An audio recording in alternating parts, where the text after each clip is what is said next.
Latest videos के लिए subscribe कीजिए बाल संस्कार केंद्र चैनल और बेल आइकन प्रेस कीजिए। हरिओम बच्चों, आद्य गुरु शंकराचार्य जी के पिछले सत्र में हमने जाना कि बालक शंकर को घर छोड़कर कष्ट भरी लंबी यात्रा करने के बाद ब्रह्मज्ञानी संत गोविंद पादाचार्य जी के दर्शन हुए और फिर उनकी स्तुति से संत गोविंद पाद की सैकड़ों वर्षों की समाधि खुल गई। संत ने आंखें खोलकर सामने देखा। बालक शंकर विनम्रता से उनके चरणों में नतमस्तक किए बैठा था। त्रिकालदर्शी संत ने यह जान लिया कि यह बालक अवतार अंश है। भारत में धर्म की पुनर्स्थापना के लिए इसका अवतरण हुआ है। योगीराज उसकी ओर देखकर मुस्कुरा दिए। कुछ समय पश्चात योगीराज स्वस्थ होकर गुफा से बाहर आए। उन्होंने कई वर्षों से इंतजार कर रहे उन वृद्ध सन्यासियों के साथ वार्ता की और उन्हें सत्संग सुनाया। बालक शंकर को देखकर उन्होंने कहा, यही वह बाल सन्यासी है जिसको ब्रह्म विद्या का उपदेश करने के लिए ही मैंने सैकड़ों वर्ष समाधि अवस्था में व्यतीत किए हैं। यही बाल सन्यासी भारत में वेदांत का प्रचार करेगा।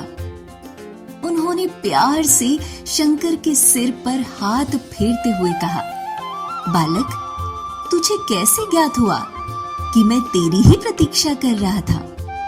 शंकर ने कहा, गुरुदेव, जब मैं गुरुकुल में था तब मैंने आपके विषय में अध्यापक से सुना था। तभी से मैं आपको गुरु मान चुका हूँ।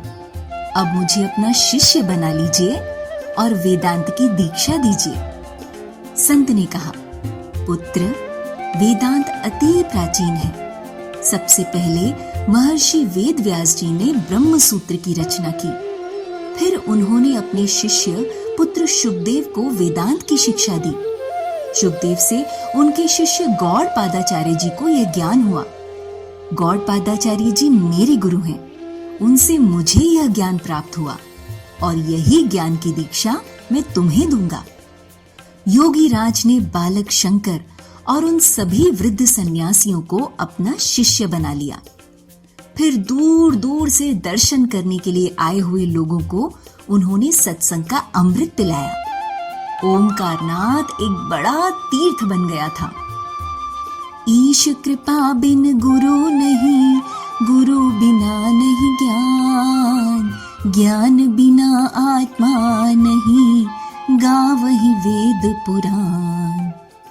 पूज्य गुरुदेव का स्मरण करते हुए शुरू करते हैं आज का बाल संस्कार केंद्र।